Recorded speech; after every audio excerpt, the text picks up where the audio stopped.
Good morning, everyone. Welcome to ISIS Yusof Ishak Institute. It gives me great pleasure to introduce our speaker for this morning. He is none other than Dr. Arif Ali Nayed. He is currently the ambassador of Libya to the United Arab Emirates and is the founder and director of Kalam Research and Media, KRM, and chairman of the Libya Institute for Advanced Studies, LIAS. Dr. Nayed is an expert in Islamic theology, logic, and spirituality.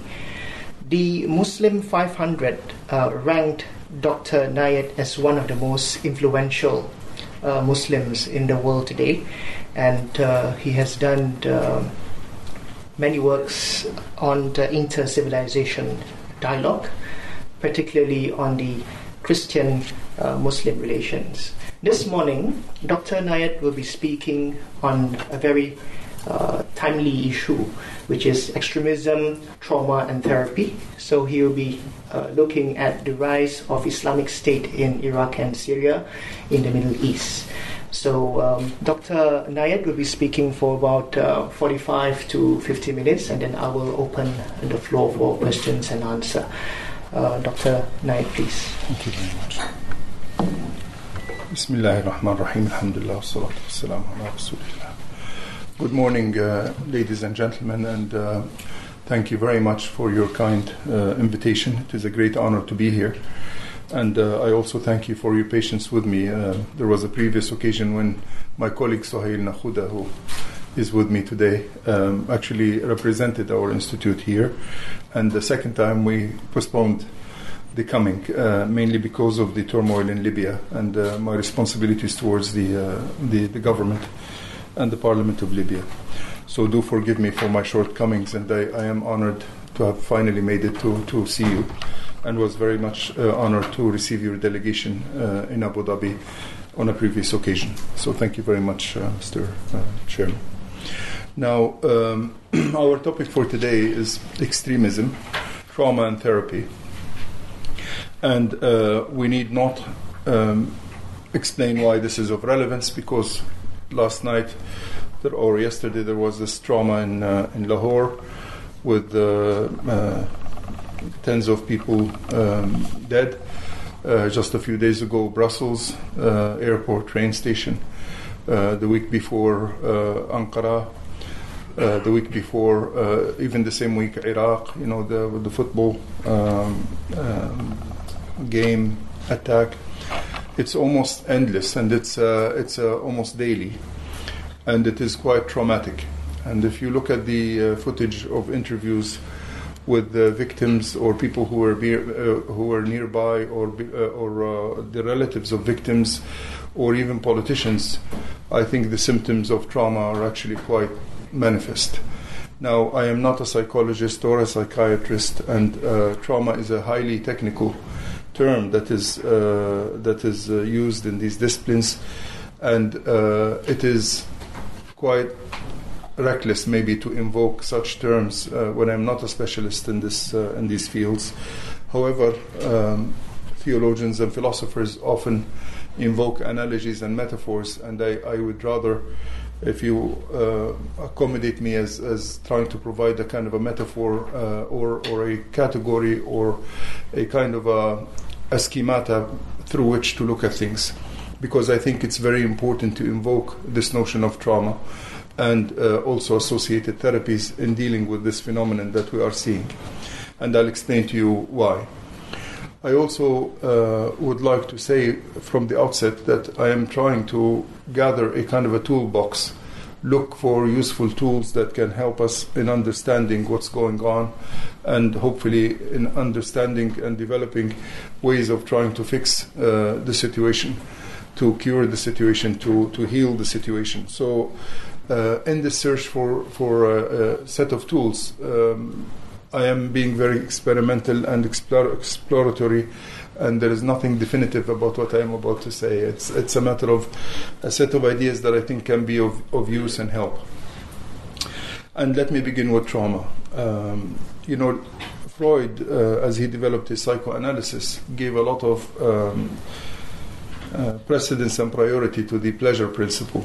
Eventually, after World War I, when soldiers suffered from what was called shell shock, then Freud began to see that maybe there is more to the human being than just the pleasure principle, and began to speak about trauma in definitive ways.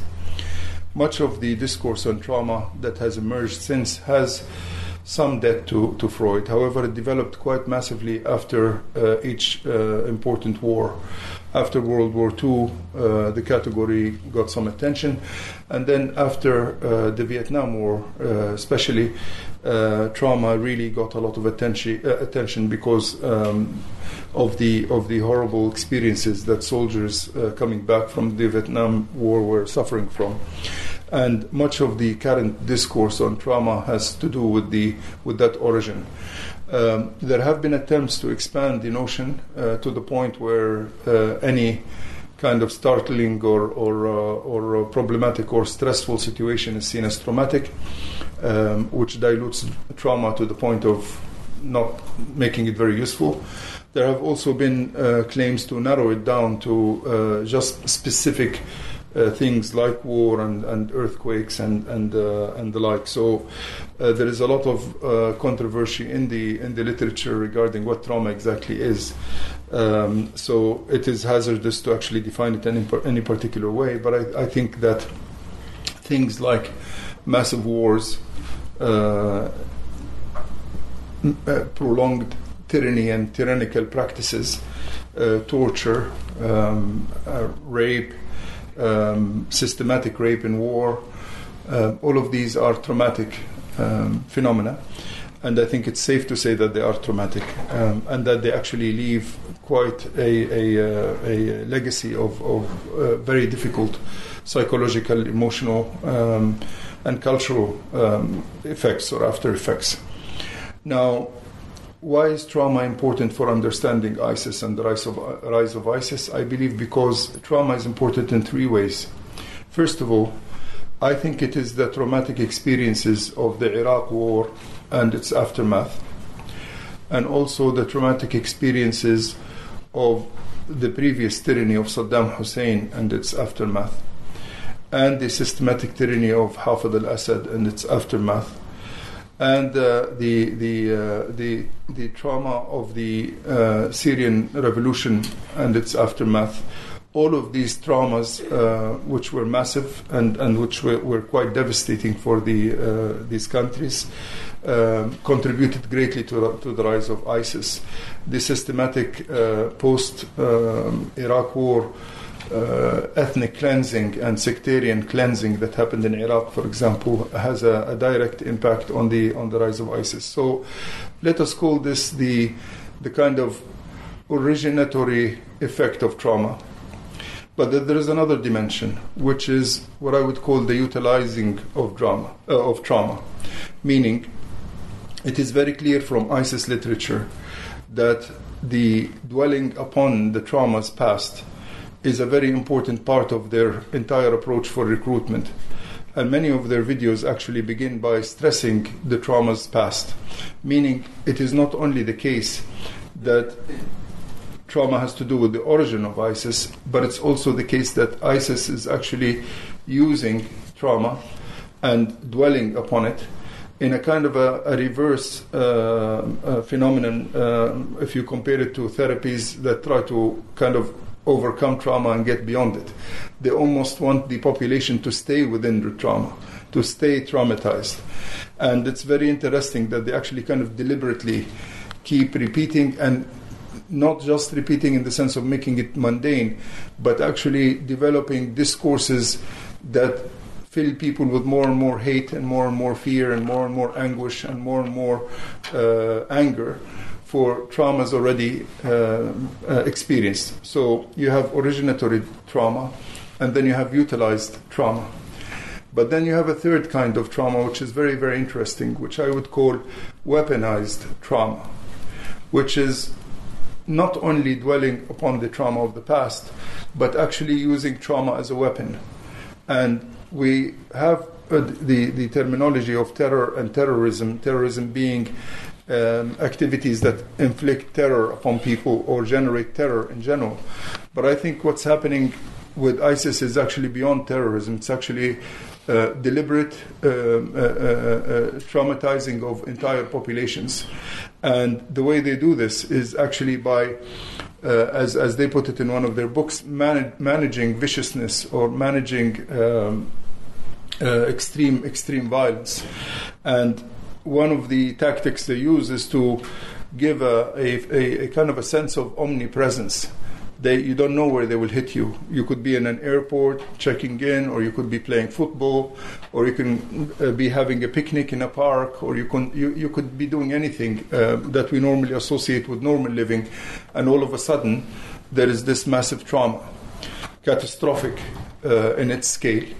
And almost a doomsday kind of feeling comes in each one of these incidents, and people just panic and they don't know what to do, and there is paralysis and anger mixed with helplessness.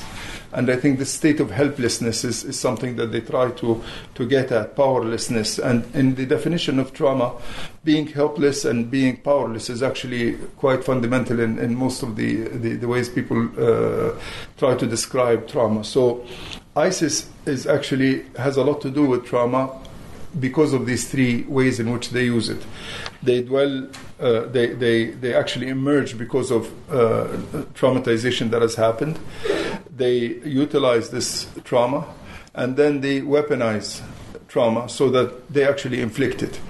And the three are related because much of the weaponizing of trauma actually has to do with the self-righteous revenge taking that is based on grievances that come from the first type of trauma.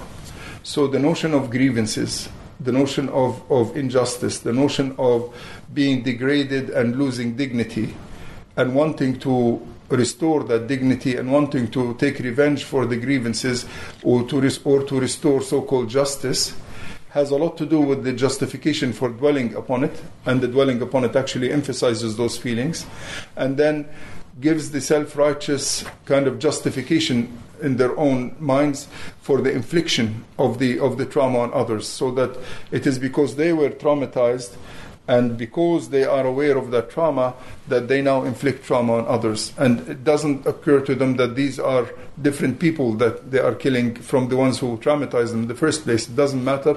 There is a kind of a generalization of grievances. And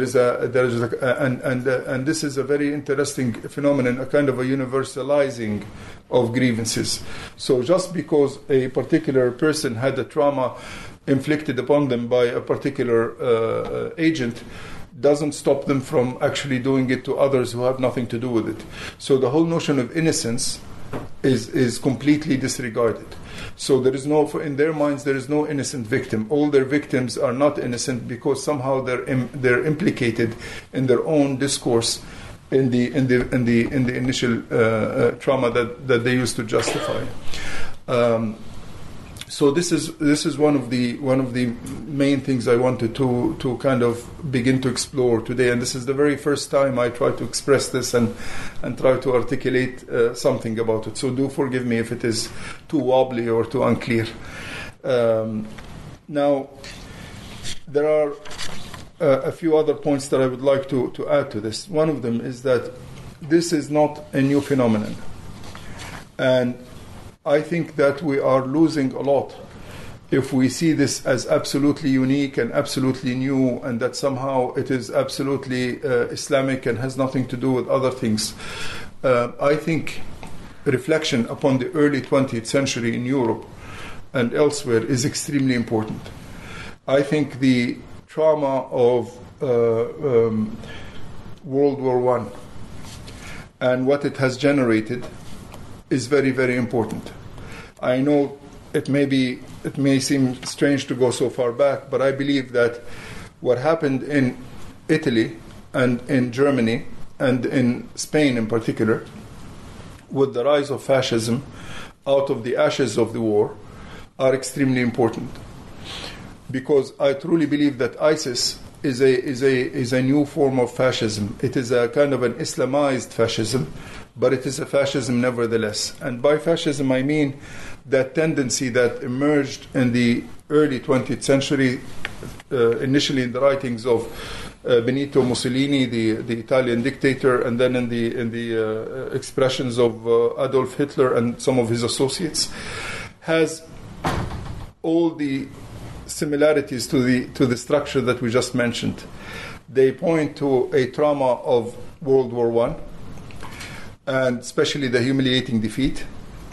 And then they point to the trauma of having these grievances unaddressed and having the grievances kind of re-stressed and re-emphasized in the Treaty of Versailles.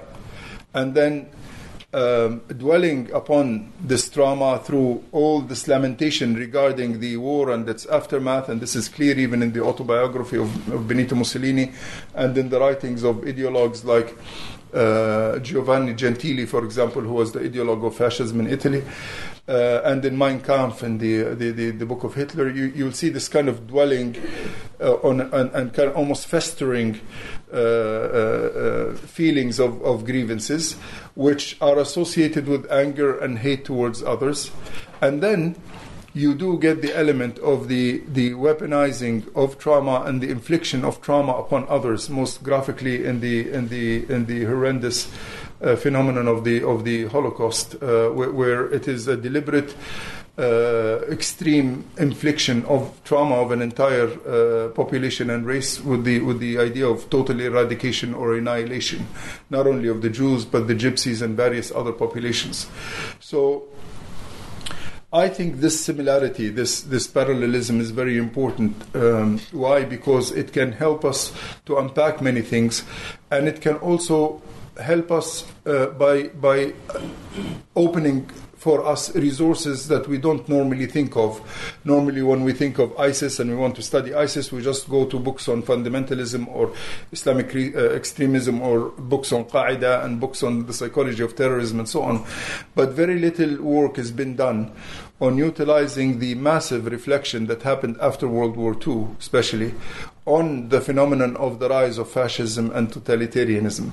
And I have in mind the amazingly insightful writings of Hannah Arendt, for example, the amazingly insightful writings of Erich Fromm, Karl Jaspers.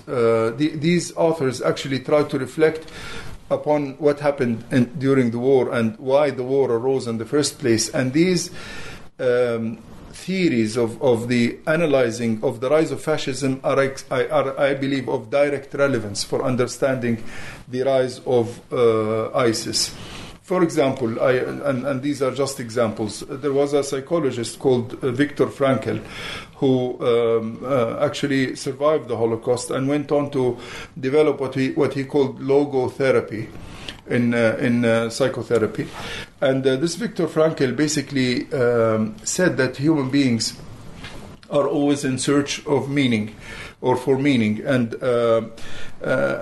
even ultimate meaning, and that when people's meanings kind of break down, when meaning structures break down, they suffer, and part of the reason people are traumatized is because they have this loss of meaning, and then they have to somehow find a new meaning in life, find a vision and a goal and a reason to live. And having a reason to live is actually very important for survival and for overcoming things. Now, he did this because he wanted to reflect upon his experience in the concentration camp and what happened to him, and to develop ways to help people survive. I believe his writings are actually quite important, even for understanding the phenomenon of the rise of ISIS, and also pointing us towards therapy. And this is the second element that I wanted to talk about today. How do you deal with it? The notion of logotherapy, of developing a discourse that gives meaning and articulating a discourse that actually makes sense of life, is extremely important as part of trying to overcome ISIS. So I do believe that today the air raids on ISIS are very important and I think inevitable, and I believe that the security policies and the policing to counter ISIS is extremely important. But I believe that there is massive work to be done at the cultural level and at the sociological level, the psychological level, and at inoculating populations against radicalization to begin with, because as in the case of physical inoculation, like in the case of polio, it is almost impossible to treat polio after the fact, but it is very easy to prevent it if you actually inoculate children, just a few droplets during childhood, and you can actually prevent polio from arising. I think ISIS is like that too. I think if we develop logotherapies, to use that term of Frankel, that give, I wouldn't call them counter narratives, but I would call them authentic narratives, or healthy narratives, or compassionate narratives, or harmonious narratives, that these narratives, if instilled in children young enough, should be able to prevent them from being subjected to the doctrinal propaganda of ISIS and like groups. So writings like Viktor Frankl's are very important, even though they were written in a different period and for a different time and in a different situation. I think they can be very important. Also, Hannah Arendt and the notion of what it means to be human, the fact that human beings need to initiate action, and she defines it as praxis that actually brings on to life new things, giving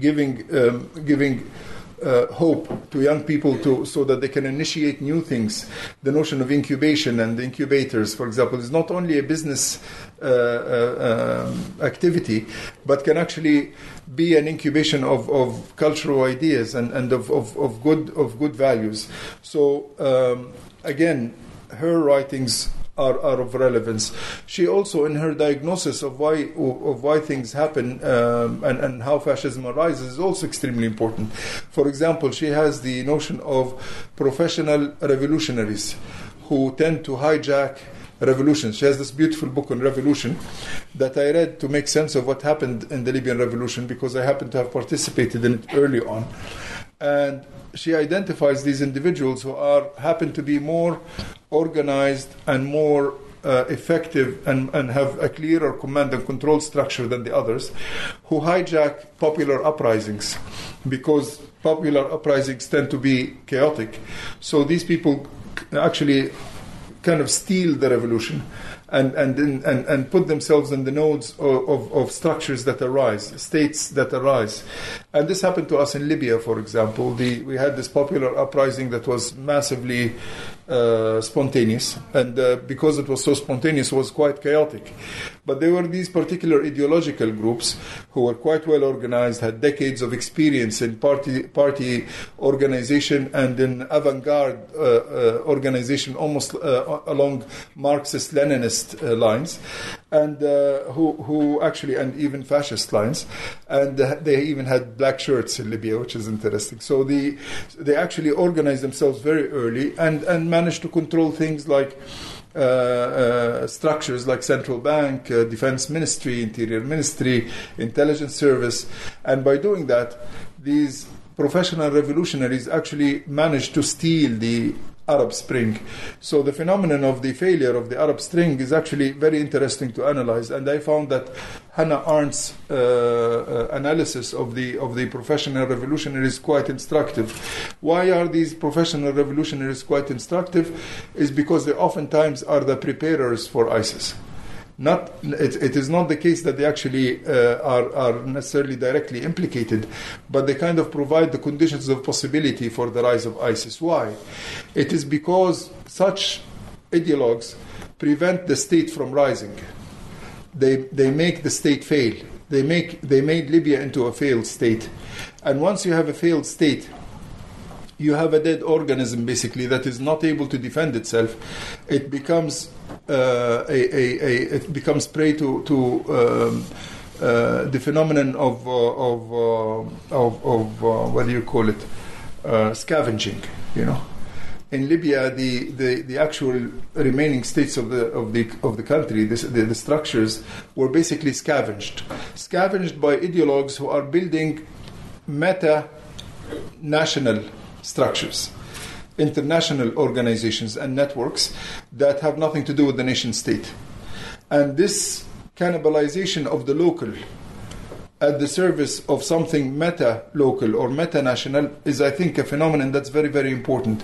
It is the ideological groups in the Middle East that actually ended up providing very good scavenging ground for ISIS.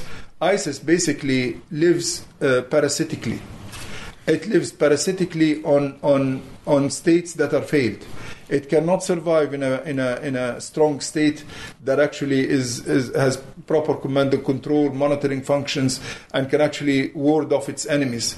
It actually loves to thrive on the dead bodies of former countries, of former states, and that's why it's extremely important to study what happened in the Middle East and how it is that ideological groups, advertently or inadvertently, consciously or subconsciously, actually, and I'm talking about transnational ideological groups, actually prepare the ground for ISIS by sabotaging the rise of a modern state that is equitable to all its citizens, that has neighborliness and decency and civility and rule of law. Once these ideologues destroy the nation state, ISIS comes as in nature, to scavenge the dead animal that has just been killed by the ideologues. So Arendt's writings on these professional revolutionaries, I think, are very, very important as analytic tools for understanding these professional revolutionaries that prepare the ground for ISIS. Another very important aspect of this literature is the literature on escape from freedom, on the phenomenon of people actually being scared of having rights after decades of having no rights. Tyranny, is quite an oppressive process, basically, that actually makes the human being quite devastated. And as people have an uprising to get away from tyranny, to have freedom, they usually have jubilation for a few weeks after the revolution. And I remember the heady feeling of victory over Gaddafi. Like everybody was so happy. It was a state of happiness that I think is so rare in life. And yet, even tucked within that happiness was this kind of fear of what to do with this freedom that we have finally achieved. And it is through the writings of people like Erich Fromm, for example, we learned that actually people have various mechanisms for escape. One of them is to look for another daddy, to look for another Gaddafi, to create another general that will take care of us, Another phenomenon is to actually look for traditional authoritarian figures who are not necessarily the head of the state, but some sort of a substructure, like a mufti, for example, in our country, or like a particular figure of ideological prominence. Sometimes muftis or religious leaders in other countries, sometimes in countries sitting many hundreds of miles away. So the kind of escape from the responsibility of freedom by going into another authoritarianism of sorts is a very interesting phenomenon. So what I'm trying to basically say is that rather than just look at ISIS as a purely political or military or security issue, let us be mindful of the kind of a wider cultural reasons for the rise of such things. And let us also understand how they actually utilize trauma to do things, and let us try to, by just having that awareness, kind of invoke categories that necessarily we don't often think of. So if today we want to deal with this issue of ISIS, how do we do it? First of all, you do have to fight them, and there is no, I think, way around that. However, you must also look very closely into ideological groups that tend to facilitate them and facilitate their rise. you also need to look at theologies and outlooks and presuppositions that actually work as enablers, kind of conditions of possibility for the rise of ISIS. You also have to look at the grievances and the claims of grievances and see how grievances can be mitigated. Sometimes people, all they need is just the acknowledgement of grievances. As happened in South Africa, we have seen the great therapeutic value of just the Truth and Reconciliation Commissions, where people simply, all they did was to just express their grievance and to have some sort of a feeling that others have understood their grievance, you know. Another thing is can grievances be addressed or mitigated? What's called jabr al-darar in Arabic, or the mending of the broken. You know, can damage be fixed? Can we heal damage done? Can the sectarian atrocities that came immediately after the Iraq War be mitigated in any way? Can there be healing of these things? Because if you don't heal these things, if you don't address them, you're basically not addressing the very raw material from which ISIS and its likes actually makes hatred. They actually not only invoke fear and anger and feeling of helplessness and brokenness, but they actually utilize these as raw materials for making weapons which they use against others. So I think that we need an interdisciplinary approach whereby we work with not only the theologians and the religious discourse experts, but also with the psychologists and the psychotherapists and the experts on fascism and the history of fascism, the rise of these phenomena. We need to have a broader way of dealing with this, because unless we do so, unfortunately, these occurrences of trauma every day will just continue. And one of the interesting things about ISIS and the way they use trauma is actually what we can call continuous intensification. In the early videos of decapitations, it was just a decapitation, and then they got into burning people alive, and then it's really like it's like an author of horror novels trying to outdo himself in the level of horror each time. So they become more and more horrific. Why? Because it is a fact that trauma becomes less with kind of familiarization. So they actually try to intensify the trauma each time.